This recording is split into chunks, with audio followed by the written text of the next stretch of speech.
Well, welcome everyone. I'm excited to have this training for integrity partners. And also, I'd like to have a special welcome to Jason Teller, the CEO of the Finger Lakes Southern Tier IPA, and to his partners. So, welcome. I think it's always a great thing when our IPAs can collaborate. And I know that Jason and I have worked really hard to try to build that relationship. So, welcome to all of you. We are recording this training, and we have about 40 people that will be attending. Before we get started, if you have questions and you want to put them in the chat, we can read them to Dr. Eastman at the end of the training. Um, so, and what I want to do is I just want to start by why this came about. So I attended the New York State Public Health Partnerships Conference in Lake Placid, and Dr. Eastman was giving a presentation on the importance of storytelling. And it really hit home for me. I remember as a young student trying to find mentors where I could model certain behaviors I knew were really outstanding. And I had this one mentor who was just an outstanding public speaker. And what he did was he used stories to take you from point A to point B. And he would start with a story that would really capture your attention and start going into the process of moving you through where he wanted you to go. And at the point where people started, fading a little bit, he would tell another story. And he did the same thing. And then he would close with a phenomenal story and his message. And this guy captured everyone was listening. When you watch people that attended his talks, it was really impressive. So I thought we need to start telling stories of integrity. We're doing some great work, but we're not telling the story. And so in the middle of Dr. Eastman's presentation, I'm texting Nikki saying, we need to start telling stories.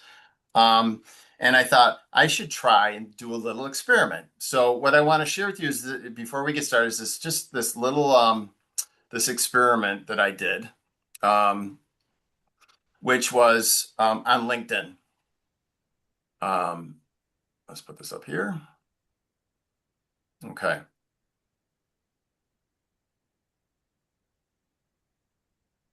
Should pop up. Oh, I don't know what that is. It's up, Steve. Yeah, I know, but there was something that came in front of my screen. There you go. So again, storytelling workshop, and it's really around strengthening our decision making, our advocacy, and our impact.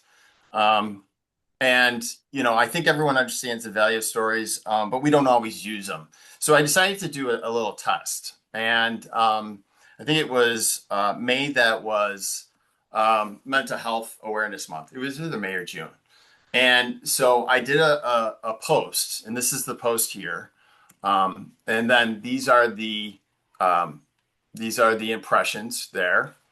Sorry, I'm just clearing something so I can see everything.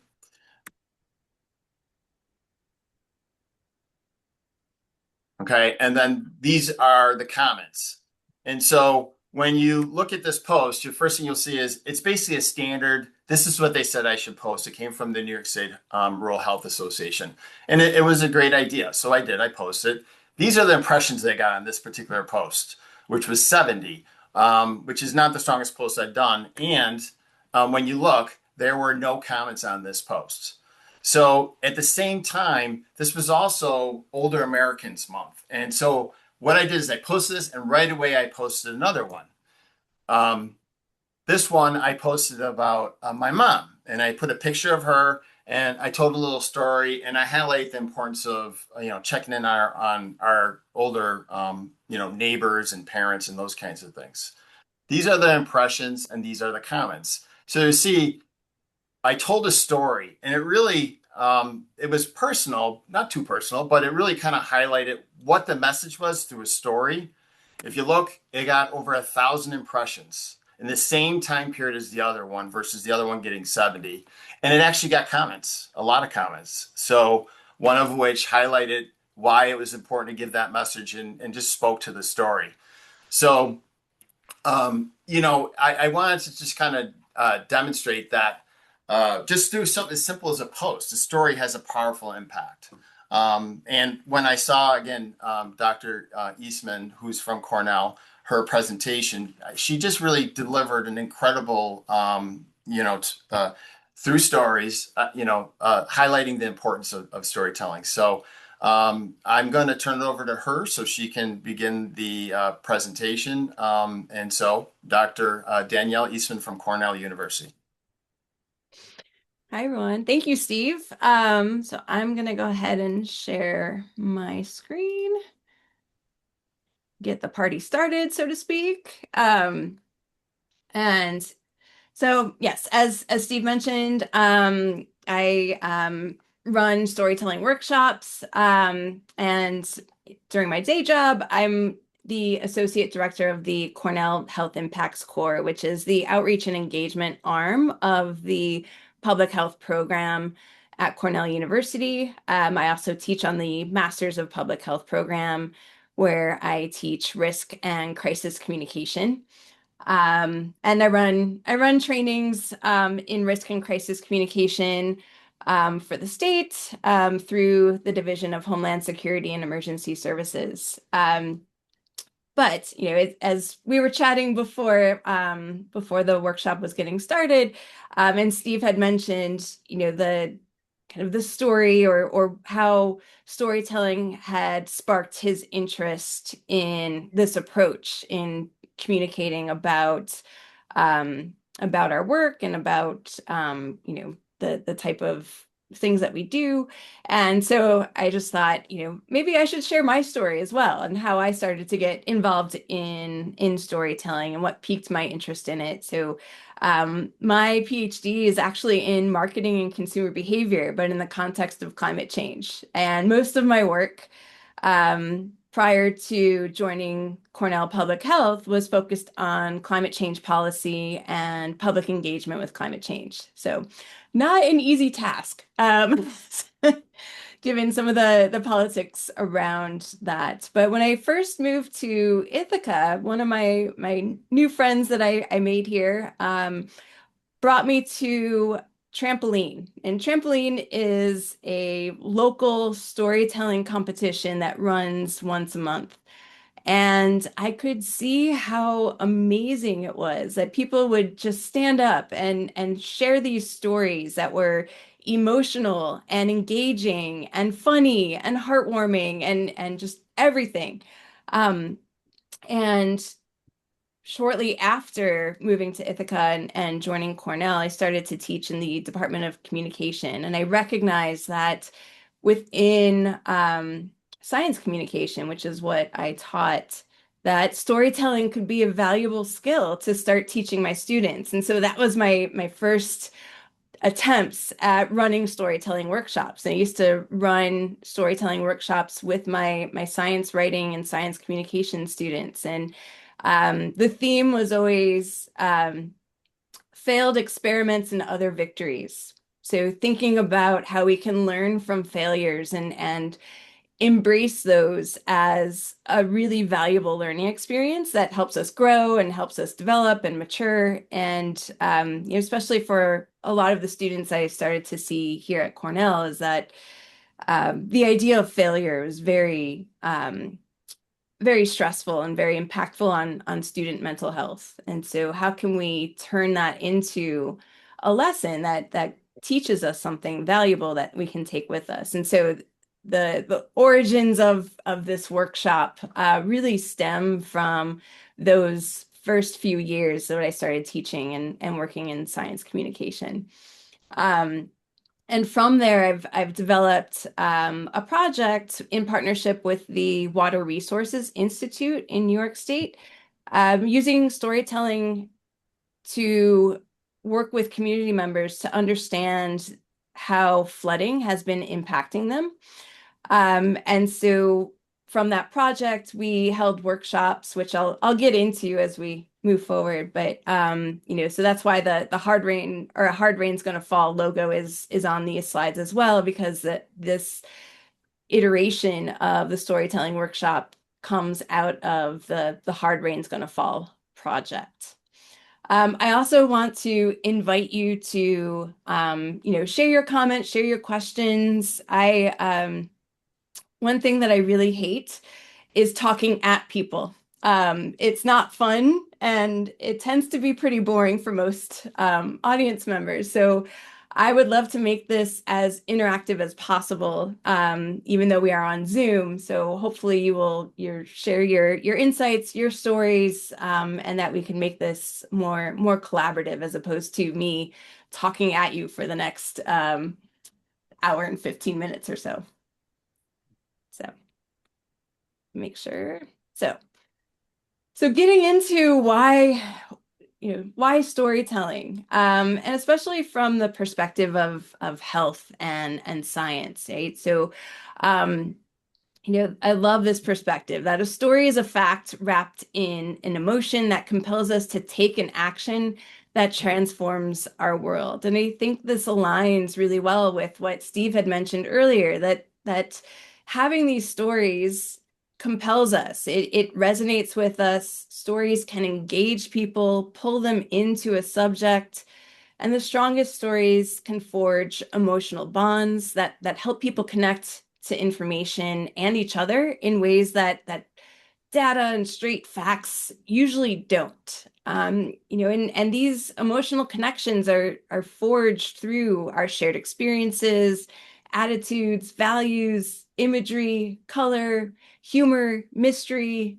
fear, all of the emotions. And so that's why I think I started down this path of using storytelling to try and um, create better messaging and engage more people, especially in topics that we often find it difficult to engage the public in.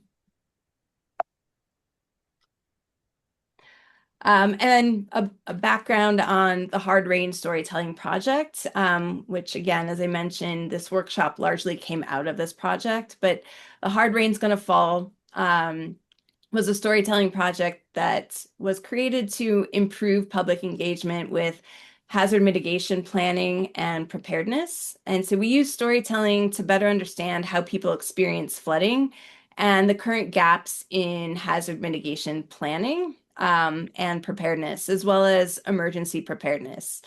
And so, we wanted to share people's stories with policymakers so that it could try and adapt their hazard mitigation plans that don't rely solely on data, that it also includes people's experiences. But on top of that, we also wanted to create a storytelling event model that others can replicate to address challenges within their communities, organizations, or beyond. This approach, this workshop, as well as a storytelling guide that I'll share with you, is intended to be, used, replicated, make it your own, share it widely, host your own events, or incorporate it in your communication. So, please take the concepts and skills that I covered today and make them your own, and just extend this work.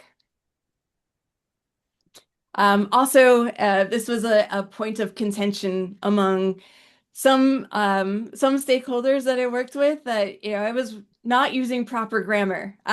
So in the title of the project, it's a hard rains apostrophe S as opposed to hard rains, or sorry, S apostrophe, as opposed to hard rains apostrophe S. And the reason why I did that is twofold. So it speaks to the increased frequency and intensity of heavy rainfall, as well as the other compounding events that contribute to these overall challenges and experiences that we are all facing when it comes to heavier rainfall and flooding. And so, maybe as some of you were popping on, you heard us talking about flooding and sump pumps and things like that. For myself, I live in Ithaca downtown, and my home is actually below the water table. Our whole neighborhood is actually, and so we flood frequently. And Steve had mentioned that in the workshop, I had shared with folks that before moving to New York, I've never heard of a wet basement. And in Ithaca, and apparently it's not across the state, but in Ithaca, we have wet basements. And anytime there's an open house, people will go to it just to see what other people's basements look like and what they've done to try and resolve the water issues. Um, some people lift their homes. I put in French drains. We have a sump pump. We have a backup battery for our sump pump because we have now experienced several storms where the power goes out and then our sump pump stops working, and all of a sudden we have 6 inches of water in the basement. Um, so a little stressful if you haven't experienced that. And so again, the hard rains S apostrophe speaks to that level of more intense rainfall, that it's not just a hard rain, but it's multiple hard rains that happen more frequently. And we have the data to back that up. So since the 1960s, if I'm remembering correctly, the number of heavy rainfall events that have happened in the northeastern United States has increased by 70%. So we are experiencing hard rains, multiple. Also, the second reason why I use the improper grammar is because, if you study rhetoric or language at all, language can often be used to demonstrate power and keep people with less power out of a conversation. And it's often used to silence or dismiss other voices, especially those that are impacted by significant events such as flooding and hard rain. And so the incorrect use of grammar here signals that regardless of your background, regardless of your educational status or your experience, your voice, and your experiences matter here. Correct grammar or public speaking skills do not. And to me, that's such a critical point, especially because, you can see in a lot of the areas where disasters are hit, the people that are already vulnerable experience more significant vulnerability. Yes, it is a Dylan song. And again, that was another kind of motivation for this. So using the Hard Rains song. And so just to, there is ideally some learning coming out of this workshop. So hopefully by the time you all leave here, you'll be able to apply storytelling skills to public health and community challenges that you're all working on. You'll be able to evaluate effective storytelling methods, especially when it comes to community engagement with preparedness and planning. And then analyzing narratives for policy recommendations and improved preparedness, because that's another key part of this project, that we wanted to use these stories to inform decision makers and policymakers of people's experiences. And that QR code on the slide there will give you access to the storytelling guide. And that gives you some background on the project as well as the skills that I'm covering here, and assets and the things that we learned in planning our storytelling events. So again, ideally you can have your own storytelling events. You can replicate or recreate what we did. I also include access to social media assets in case you don't want to create your own content. You can just copy and paste that into your own social media and use those communication assets. So, but before we get into the nitty-gritty details and the approaches, I wanted to give us a little bit of a warm-up exercise. And, typically when we do this in person, we break out into little tables and everybody shares. But, hopefully we can either unmute yourself and share a story, or type it in the chat, although it may be lengthy to type it in the chat. But this is a warm-up exercise that they often do with folks at storytelling events. And so, really thinking about some experiences and talking about them. So we have two prompts that we can work with. One is describe the most memorable food experience you have ever had. That could be good or bad. I had one student that shared a story that I won't repeat here about their very bad experience, yet memorable in eating McDonald's. So you can use your imaginations, but again, I'll leave it there. Or the second prompt is describe the most memorable travel photo you've ever taken. So I'll give you all a minute to maybe brainstorm and think about something. And if anybody feels ready, or when you do feel ready, if you're brave, you can unmute yourself and share a story. I will share a story. This is Mary O'Leary from Cattaraugus County, and my most memorable travel photo is a photo that I had taken with my kids at the Colosseum in Rome as a family vacation. That at the very end, we have this beautiful picture of the Colosseum with the kids. And at the very end of our day that day, we were actually picked for a private audience with the Pope. So, Wow. yep, it was an amazing day all around. And my kids didn't want to meet him at all, but I went. Wow, that is quite the story. It is. What was it like to meet the Pope? It was amazing. And I will, and people who know me will probably be laughing out loud, but I was so overwhelmed with this whole experience that I couldn't stop crying, and my kids were so embarrassed. They just like stood back. I'm like, and I'm sure he was like, okay, this girl needs to leave right now. Wow, wow. What are the chances? That's incredible. Well, it was, I think I think my son had tried to surprise me and made the arrangements and hadn't told me. Oh, So, yeah. amazing, amazing.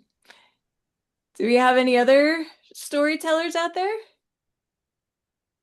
Mary, I kind of chuckled when you said the Colosseum because the story that came to my mind last summer, our family went to Italy and we went to the Colosseum. We did one of those golf cart tours. So when you said your story was, memorable photo at the Colosseum, I kind of gasped a little because that's the first thing that came to my mind.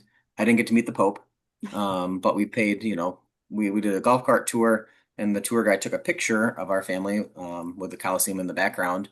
And just as he took a picture, a big bird right about here flew right across. And when you look at the picture, it's like something you would see in a magazine, right? Where the Colosseum and this beautiful bird flying right behind us. It was kind of neat. So That's amazing. not as cool as the Pope, but Well, I think he's now passed, but I think he probably was like, oh no, who got her another in one. I know, it probably happens a lot, honestly, right? So you're not the only one. Amazing. Do we have any other Colosseum photos or otherwise? Oh, okay. Headed to Sicily. So memorable travel photo about to happen. Enjoy Sicily. We were there last summer as well. It's just stunning. My kids keep asking to go back, and we were in Sicily for a week, and just loved the pace of life. Do we have any others? Guess I could talk about like food experience, and it's only that I look back on it now, I guess, So like my mom's not Italian or anything, but the only thing that she probably ever made that was great was lasagna. And so she's passed now, so it's something that like is like a real like sensory memory for me now, whether it's like odor, taste, texture, all those kinds of things. And so now I spend time like trying to, recreate that. So, my kids can have some ideally similar memory of some kind. So Nice. Amazing. I think for me, it was my grandmother's banana bread. And I don't like nuts in banana bread. And she would always try to sneak them in the banana bread. She would grind them up so they'd be really fine and I could still tell. And she'd be so she would always try and trick me to with nuts in the banana bread. But she did put dried cherries in, which I really enjoyed. Oh, here we go from Laura. Best picture ever in 20. Oh, the little zoom. Okay, here we go. In 2021, I took a backpacking trip to Glacier National Park in Montana with three of my closest friends. We were quite ambitious, driving to the northernmost part of the glacier, remote on the Canadian border. We hiked 13 miles that day after running a oh my, after running a half marathon the previous day. Typically it's 65 degrees that time of year. My tiny backpack thermometer reached 102. Holy cow. Um, and as we hit our campsite for the night, we arrived at Crosby Lake, the picture which pops up on my social media memories. Water so deep blue but crystal clear, you can see the rocks on the bottom, snow-capped mountains in the background, in a location so remote, just us, moose, and bears. That is amazing. I love it. I can just kind of see it in my, see the location and everything. That's great. Sorry, Laura, that you're having internet issues. Maybe the Glacier National Park is calling you, so for that remote access. Um, nice timeliness, Mary, on the is it a hard rain? That's great. So before I move on, any other stories? I don't want to neglect anybody. But do we have any observations about that? About what we just heard? Lots of detail describing the photos. Mm-hmm. And then I always felt it seems like everyone talked some kind of emotional connection to them as well. Mm-hmm. Yeah. Yeah. And Rachel just added personal. Yeah. Yeah. So, we have these moments that connect us. And even as Eric, I think it was Eric talking about the lasagna. No, it was not Eric. Eric was talking about the Coliseum. Sorry. Jason. Jason. um, I could smell the lasagna, right? And yes, also spark discussion of shared experiences and connection. Absolutely, right? We start to see these sparks. As one person starts to tell a story, all of a sudden somebody else's eyes light up, and I know it's hard to see everybody's eyes. Thank you. Moments of emotion bringing meaning and inspiration. Yeah, absolutely. So we have these connections, and usually when you are doing this in a room, and it's a little bit harder to see it online, but as soon as someone starts to tell a story, all of a sudden it sparks something in somebody else's mind, and they have something to share, and their eyes light up, and then it starts this whole chain reaction of people that have similar experiences. And so in storytelling, we say that there's universal in the personal, that there are these experiences and emotions and feelings that a lot of us can connect with. And even if they are not all around the Colosseum in Italy, there are similar moments. Or, with food, it may not be lasagna for everybody, but we all have kind of these universal moments that we can connect with and start to share. And that's one of the most powerful things about storytelling, is that it builds these connections, and it creates meaning and inspiration. So it's that's why we start to see why it's so powerful to use storytelling as a way of building connections and sharing a message and compelling people to certain types of action.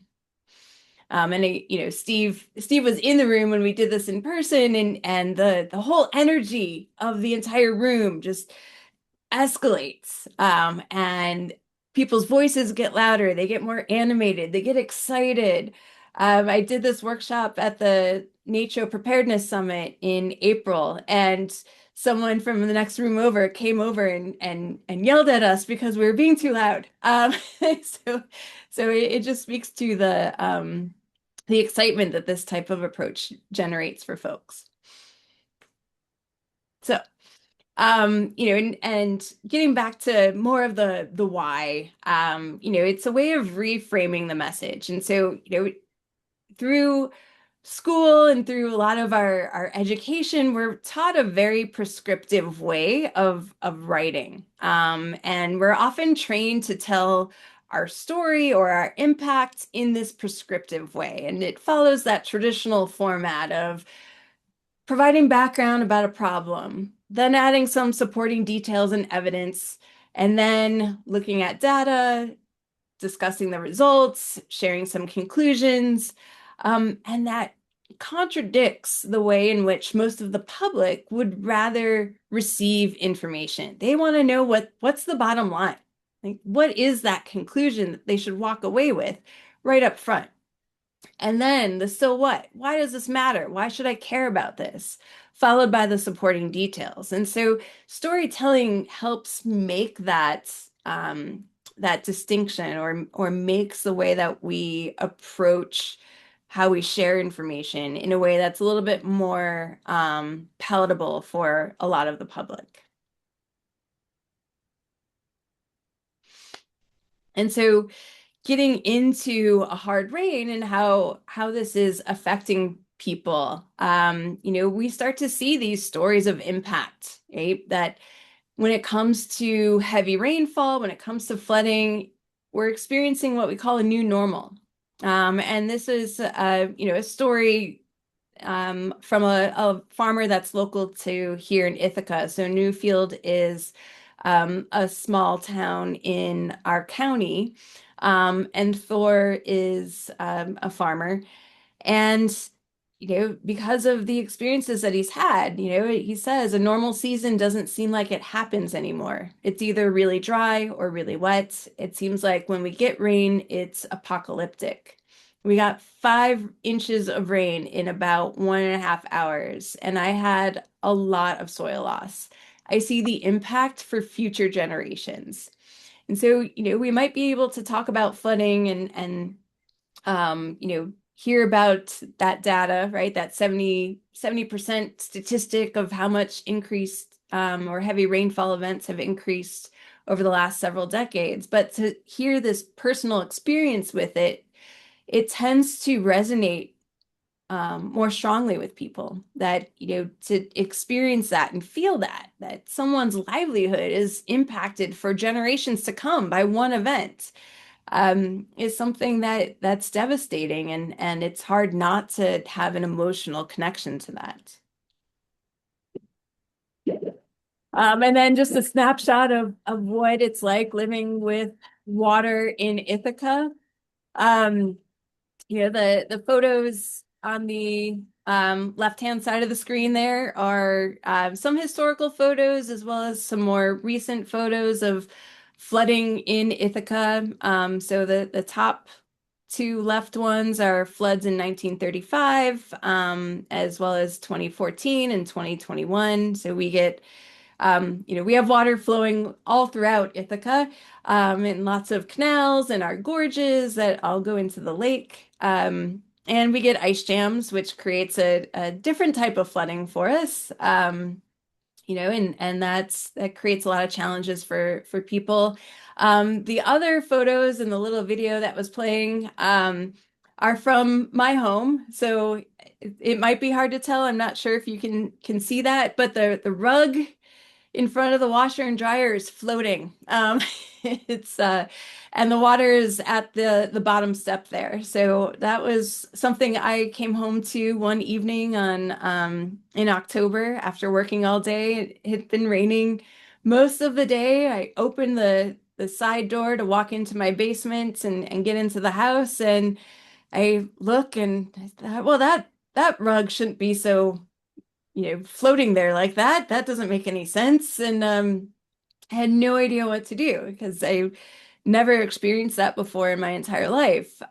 So, you know, questioning what do you do in this moment? I called my boss, who had lived here much longer, and was much more kind of wiser in the ways of the world than I was. And he said, I don't know.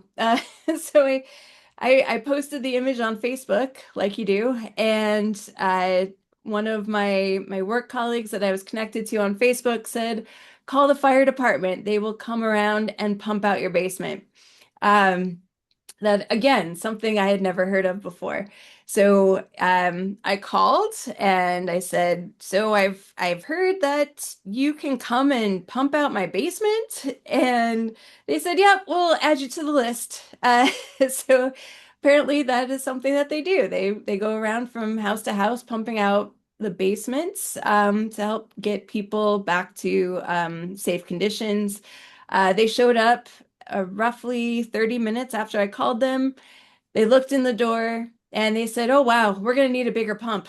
We got a few pumps started, and then they returned a little while later with a bigger pump so we could get more water out of the basement more quickly. They inspected everything for safety, making sure none of the electrical equipment been uh, had come into contact with the water. They also checked for chemicals floating in the water. So I don't know if your basement is like mine, but that's where all the old paint cans and cleaners and things are located, but they were elevated and everything was safe. Then again, in May 2025, that's a dry well that we installed in our front yard to help get some of the water out of our basement. And the city no longer wanted us to have the water going into the street.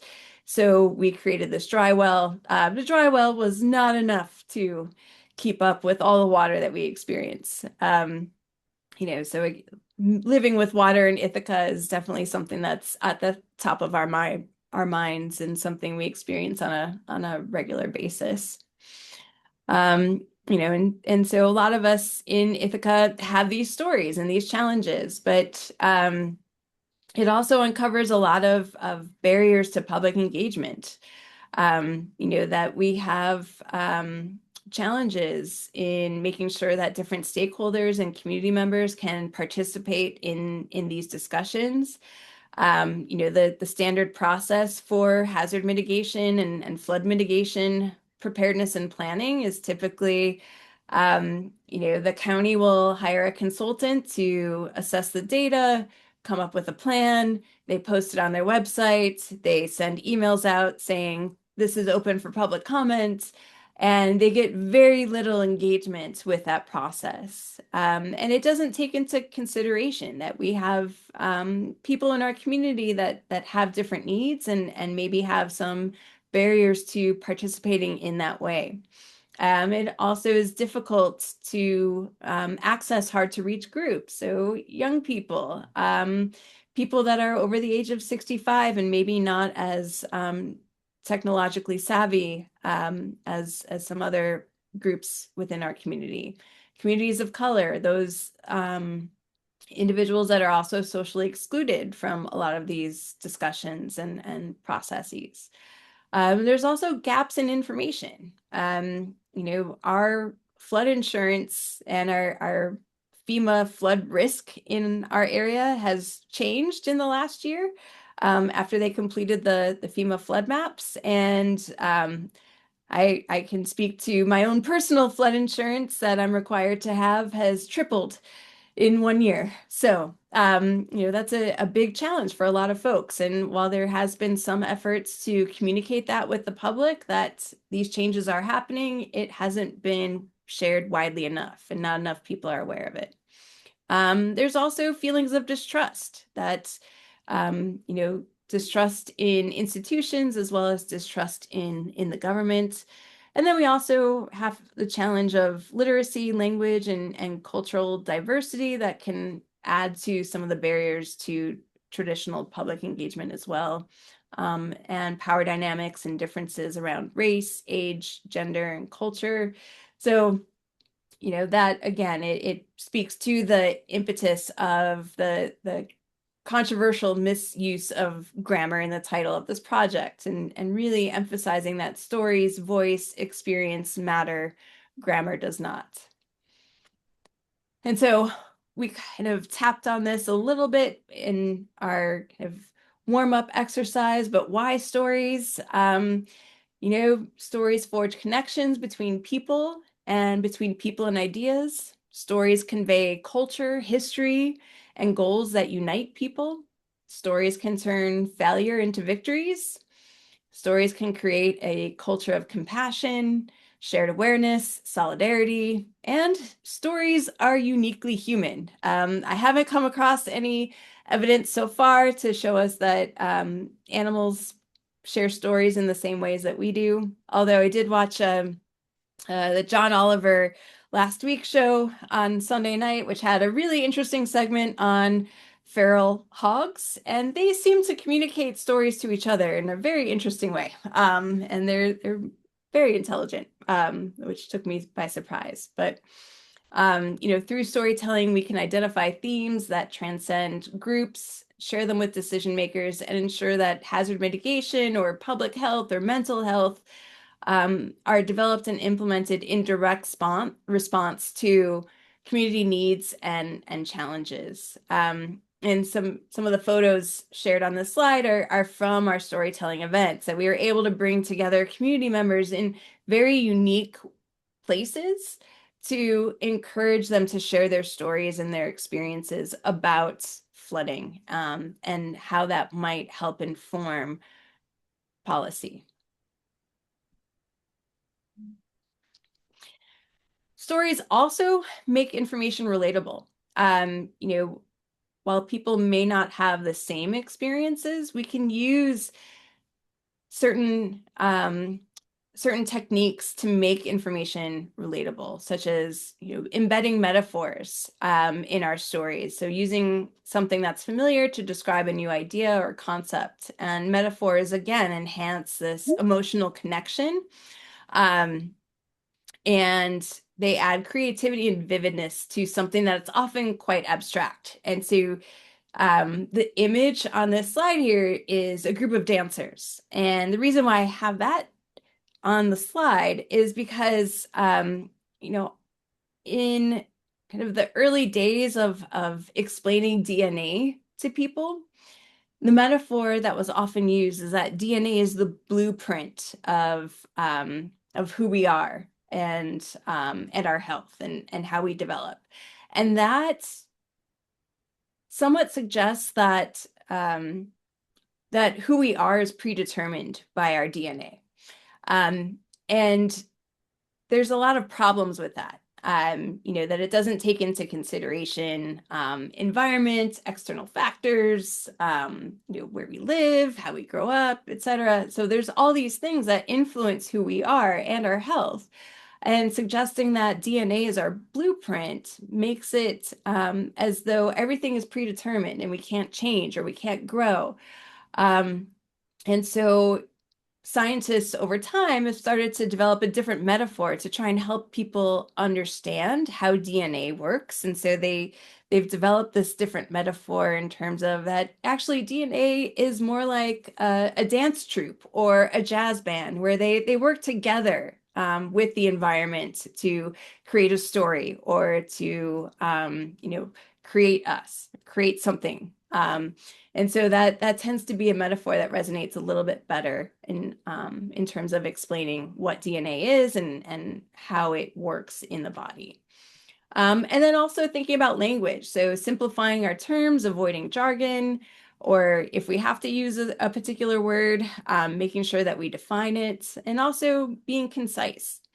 And then also thinking about frames, so using interpretive storylines that help people think about a topic in a particular way, or in a way that connects with them a little bit more easily, right? Talking about a project or trying to fundraise with a group of bankers, you might use a different type of framing than if you were trying to raise funds with a civic group. Right? So you might frame your information a very different way. And thinking about powerful stories, especially in this space where you're trying to share your stories of impact. Okay? It's helpful to think about the impact of one. That oftentimes the impact of one individual is much more compelling than asking for help for thousands of people. And a great example of this is there was a study done looking at how you might encourage people to donate funds to a charity. So in this research study, people were given $5 to donate to a cause that alleviates hunger overseas. And these participants were given 3 choices where they could donate their funds. The first choice was to give money to a particular child named Rokia. And that was a 7-year-old in Mali. The second choice was to help 21 million hungry Africans. And then the third choice was to help Rokia, but just as one of many victims who were experiencing hunger in Mali. The first option of just helping Rokia was the one that received the most donations. And so having that one story, whether or not Rokia is real or not, it creates this compelling story that drives people towards a particular action. And it just demonstrates how powerful stories, especially stories of one, can be much more impactful than, say, stories of many or statistics. As well as the role of emotion. So in decision making, emotions oftentimes take precedence over our rational thinking. That we feel this pull in our gut towards the emotional side versus what we know as rational or logical. And the importance of identity. So supporters perceive themselves in relation to your call to action, along with stereotypes that are tied to it, and your messaging can influence the likelihood of their supporting you. So if they can have that emotional connection to your work and what you're doing, they're more likely to support you. And even though there's this emotional aspect that drives a lot of our decisions, individuals will rationalize those choices using logic, reason, and statistics. So you kind of want to going back to that first quote that stories are facts wrapped in emotion. That process really helps drive people along in the decision-making process, right? So using emotions, using stories that complement or support some of the data can really make it so that your story is much more memorable. And if we want to think about what makes a good story, right? So 6 qualities of a good nonprofit, especially our nonprofit marketing story, is that it's short. And I think Steve really demonstrated that in an excellent way by sharing those posts, right? So his story about visiting his mother, it was short, it was personal, very straightforward, but also authentic. There's the photo of him hanging out with his mother. And, it could include some conflict or imperfections, and then ending with a clear message. So what should people do with this information? Okay. And so that's how you can start thinking about how do you develop a story. This acts as a little bit of a template for creating or recreating the same thing that Steve had done on LinkedIn. Can I please go? And there's 4 reasons why, right? Why does this work? Why is this so powerful? So this is based on a theory called the identifiable victim effect. But I've changed that language here a little bit because, in the disaster space, we talk about survivors, not victims. And I imagine you might use a similar approach in the groups that you work with. But so identifiable people are more vivid in the minds of audiences than a statistical number, right? And typically, identifiable people are determined after an event has occurred, whereas the statistical number of people that have been impacted hasn't necessarily been created yet, right? It's an estimation. It's a best guess of how many people have been impacted. And then identifiable survivors or people are specific, whereas statistical people are probabilistic. Again, there's some uncertainty associated with that. And people tend to have stronger responses to smaller reference groups. It's much easier for us to care about a group that we can kind of count on one or two hands versus millions of people or thousands of people. It's very difficult for us to think about what that looks like and how big that is in a way that really resonates with us. And that's because statistics requires more complex information processing. And we are inherently lazy, not as a criticism, but using information processing, using our brain takes a lot of energy, and we want to try and be as efficient as possible when we're using our mental energy. And so using stories combined with a little bit of statistics, kind of reduces that energy load when we're trying to think about a problem or a solution and how that might work. And this is largely based on, again, like building the evidence of why storytelling is so impactful. And this is based on the idea that elaboration, or it's a theory called the elaboration likelihood model of persuasion. And so it's a model that suggests that we organize and process information differently via two routes of persuasion, right? So that these two routes, the central route or the peripheral route, can influence our attitudes and overall assessments of ideas, problems, things.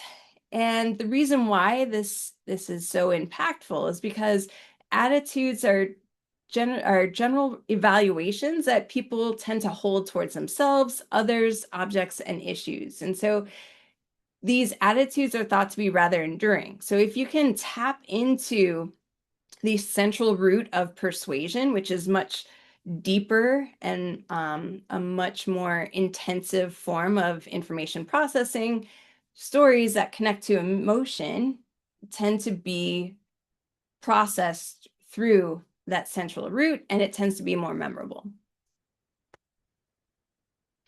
And so when elaboration is high, so we're really doing some deep thinking and deep processing about that information, the resulting attitude tends to be enduring, whereas when elaboration is low, the resulting attitude is a little bit more superficial and not likely remembered. And because there's often emotion combined with logic in stories, we tend to remember them more vividly. And because it taps into that central root of information processing, it leads to high elaboration, more positive attitudes, and greater memory. So now I'm done with the theory bits, the kind of the academic bit. And so now we're going to get into how do you start to craft a good story, okay? And taking some of these skills and trying to think about how you might start to apply them to your work. So to make storytelling less intimidating, it's helpful to remember that we tell stories every day. And that's why I had us starting off with that exercise of thinking about the most memorable food experience you've ever had, or the kind of the most memorable travel photo that you've had.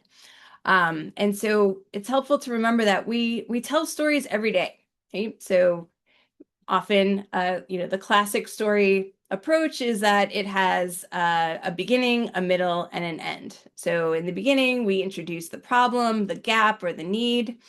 In the middle, what happened, what was done to solve that problem, and then in the end, reflection upon what happened or the outcome. And so taking this traditional process, okay, how can we turn that into an easy, memorable approach to storytelling? So this is what we call the simplified storytelling approach. So thinking about a story and especially as it pertains to your work. So what is the conflict? What is the challenge? Why is it a problem? And how does it affect you? And then what is the aha moment? Like, oh, all of a sudden I can see a path forward. I can see a way through this problem or this challenge. And then what's the ultimate resolution? What were the outcomes? What was the impact? Okay? And so this is a really helpful way of trying to craft a story with these 3 points. And it helps you narrow down what it is that you want to say. But some people like a little bit more structure. So if the simplified storytelling approach is not prescriptive enough for you to craft a story, there's also the idea of using classic story spines. And this has been used to help build bridges between experts and policymakers and the public, especially around things like energy or kind of community risks. So this tends to be a really helpful way for different audiences to see eye to eye, using this approach to talk about their work and try and help each other understand each other in different ways. So using the classic story spine approach, you can think about your problem or your work. So once upon a time, and that's where you describe the background, the setting, who you are as an organization, and then every day, and that's perhaps the problem that you work on or the problems that you encounter on a regular basis. But then one day, you have some kind of idea, a way forward, perhaps a solution. And because of that, you start to develop a plan for implementing that solution. But then what can or will has gone wrong, and why that has gone wrong? What are the challenges? And so because of that, what has changed based on what you learned until finally you reach a successful resolution. And ever since then, there's been wider changes, lessons learned, etc. Right? So, this is a way of developing a flexible process of eliciting stories that can be adapted to different audiences and purposes. I tend to stick with the simplified approach of, this is the conflict, this is the aha moment, and this is the resolution. But I've had other students that really enjoyed this approach because it helps them kind of streamline the points that they want to make. And some helpful tips. So when you're crafting a story or developing information that you want to share with the public, yes, you want to try to have an appeal to a wide audience, but also, you want to develop a story on a specific topic, and you want to think about how to frame it, what language to use, how to humanize it, and make it relatable. And you want to consider that specific audience. So as you're crafting a story, thinking about the human aspects. How did you get there? How did it feel? Embarrassing, emotional, exposing. What did you learn? I think, Laura's story about Glacier National Park, you could feel that. You could feel the temperature. You could vividly see the imagery, right? And thinking about those emotional pieces that you can incorporate in there. And you also want to have a strong opening statement, adding some flair, elaborating on a moment, being descriptive, including some of your inner monologue. It's helpful to remember if you're telling your story orally as opposed to writing it down, no one can hear a semicolon, right? So again, grammar shouldn't matter so much in this space. And metaphors can help you establish an emotional connection. It's also important to remember point of view, that this is your story, whether it's your personal story or the story of your organization or your work, that it's specific to you. And you want to be in each moment, and avoiding jargon, language, anything that might be unfamiliar to your audience, and remembering that the personal reveals the universal, and that this is truth with emotion. And then also it helps to practice. Again, thinking about this in terms of a storytelling event, or having these kind of activities that are in person, right? Writing out the details, making a bullet list of your story, saying it out loud, rewriting it in terms of how you would speak it, and then edit, edit, edit. And you want to get right down to it. So in storytelling, you don't need to worry so much about the backstory. Just give the story, and strip away any extraneous details. Do people need to know the color of your shoes on that day? Probably not, unless it's part of some of the outcomes or impacts. And remember that this is a scene in an episode of your life. It's not your whole life. And that preamble can often be boring. You don't always have to give that backstory or that introduction, and then edit, edit, edit.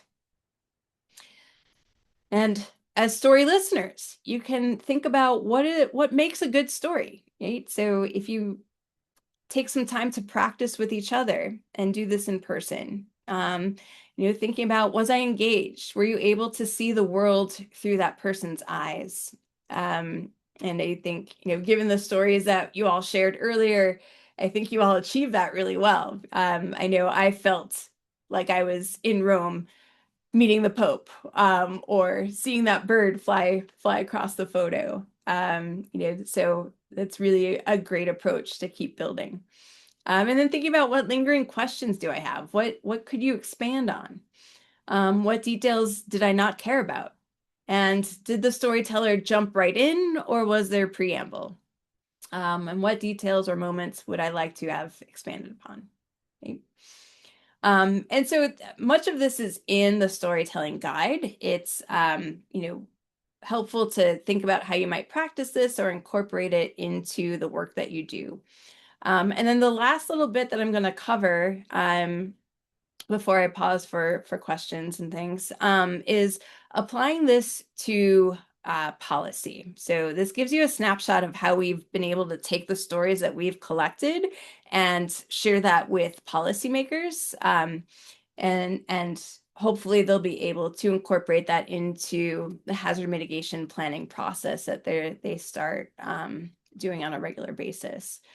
And I know with a lot of the work that you do, you might have to work with policymakers. And so having some stories of impact and stories of people's experiences may help drive some of those decisions that policymakers are working on in your region.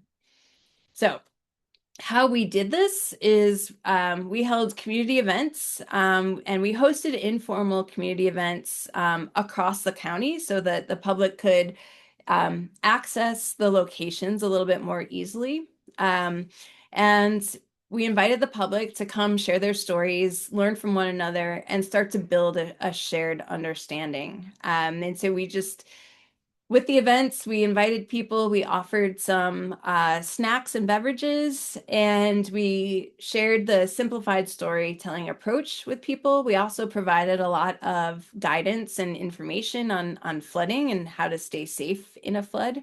And then we hosted the storytelling event. We invited people to come up and share their stories, and we asked their permission to record those stories. And then we collected all those stories, transcribed them, and then started to analyze them for themes. And again, the storytelling guide walks you through this process. So if this is something that you want to replicate and start using to communicate with policymakers, you can walk through this process in the guide. once we analyzed the stories, we started to identify gaps in existing policy. Because these were flood stories, I compared it to the flood mitigation plan in our county's hazard mitigation plan. And then, look for those gaps based on what the community is experiencing, and then transfer those challenges and those ideas to policymakers and other stakeholders so that they could be aware that the hazard mitigation plan says this, but this is actually what people are experiencing. And it did result in, a shared understanding. So through each of these events, it brought community members together, and they recognized that they all had a story to share. They've all been impacted by flooding, and it created this desire to connect with each other and to start taking action on reducing flood impacts. And so these are a couple of snippets from some of the stories. I don't want to read them all to you because that is not that exciting, but just some of the bolded points there. The power of water when you see it firsthand is incredible.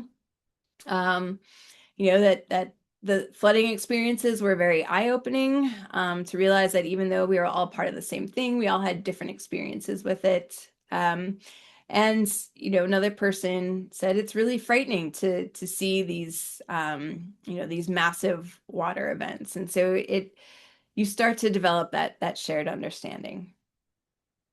And overall, in our results, we found that flood management is an ongoing challenge within our community, although I think the photos that I shared demonstrate that as well. Personal stories highlight people's shared experiences across our community. Rural living demonstrates a self-reliance and adaptability to these ongoing challenges. We had some really unique kind of ways in which people were managing water or getting flood water out of their basements. And then that there's failure. There's widespread failure across our infrastructure, communication systems, support, and policy systems. And that there is this strong desire to connect with the community, reflect on these experiences, and really work together to reduce future impacts. And to demonstrate kind of how these stories are transformative, especially when you're working with students or people that are experiencing significant amounts of stress. These are just some quotes that my students had submitted after reflecting upon the storytelling workshops that I ran with them, in thinking about how they could share a story about failed experiments and other victories. And so we can see through comparison with what we call the transformative learning framework, that there are these 6 transforming forms of learning, and how it kind of changes people over time. And so, again, I'm not going to read these all out to you, and I'll share these slides so you can go back and look at them. But a lot of the quotes really highlight the value of sharing stories and how it builds these connections, and that it helps a lot of people feel less isolated, and that it's really useful to have some stories in your back pocket, especially in professional settings, and that we can be vulnerable with each other, and that really kind of helps us better understand each other. And so the 6 forms of transforming learning are political, moral, intellectual, cultural, personal, and spiritual. And so with that, we have roughly 17 minutes for questions and comments, concerns. So I will stop sharing my screen and open up the floor. Thanks, Danielle. I do want to, especially in that last slide, I think about like when you are in a networking event and you run into someone and you start talking. I feel like the ones that really resonate and last are when you share a story with each other. And it's that kind of emotional connection is what you're trying to accomplish with that story, so that it's lasting.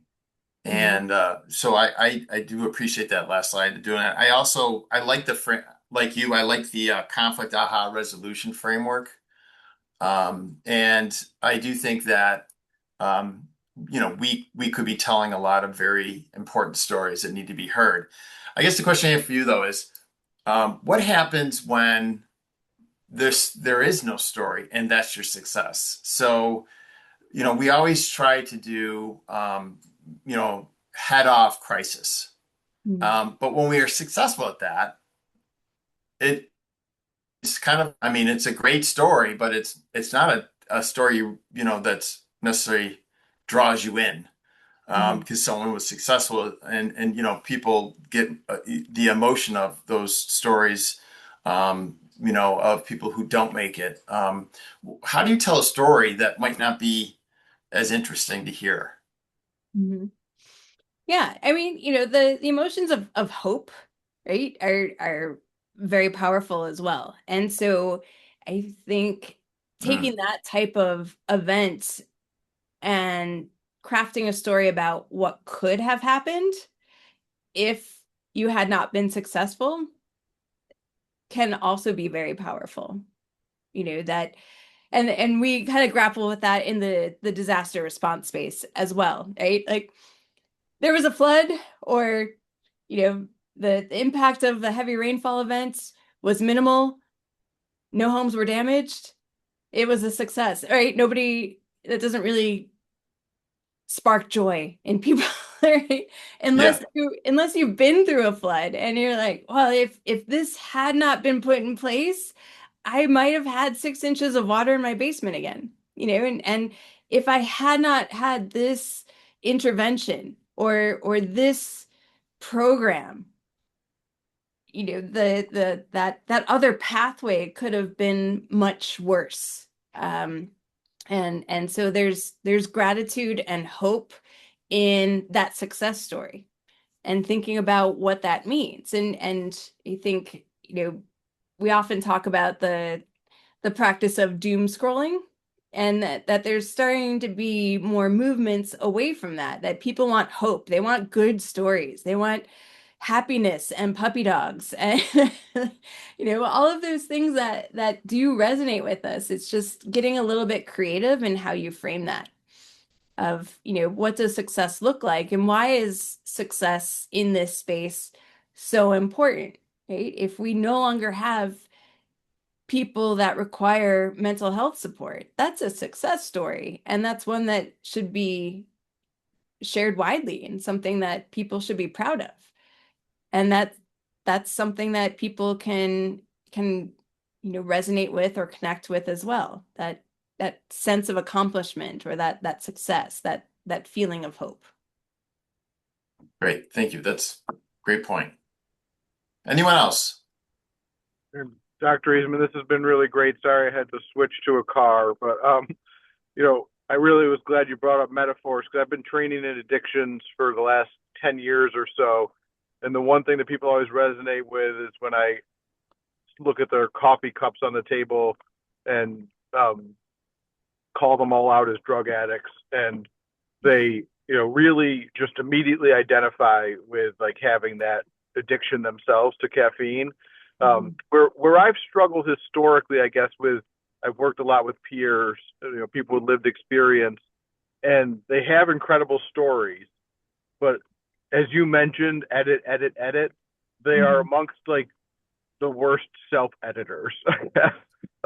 So when we engage them to, share their story, it's often in many cases it turns into like rambling and then that emotional connection kind of gets lost, I think, that the Yeah. person establishes initially.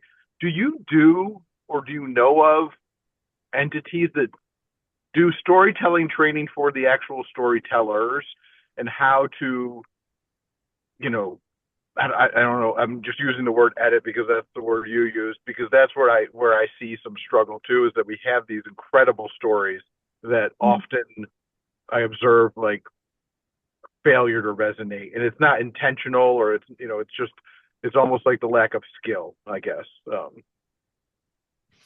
Yeah, I mean so Stony Brook has the science communication program there, and they do run a lot of storytelling workshops. I think NPR also has a guide on storytelling because they run the Moth, which is the storytelling kind of events that are also shared on NPR. But I think the best way to try and navigate that is taking, that criteria and pairing people up and just having them think about, as they listen to each other and share the story and going through like, I was engaged in this. I really would love it to hear more details about this aspect. And, maybe you could leave this part out. And there's you don't want to be mean about it, but really thinking about, what gives the best story and what are those things that can be stripped away to make their stories more powerful.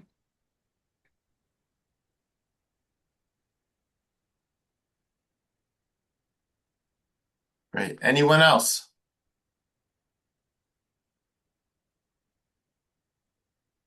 Outstanding.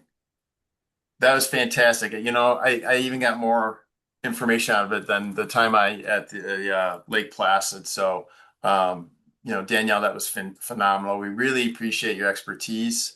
What we'll do is we will share the slides and the link to the video for people who might not have had a chance to see it. You could share with them. So, all right, with that, I'm going to return everyone to their day. And I appreciate everyone for attending. Thank you, everyone. Thank you.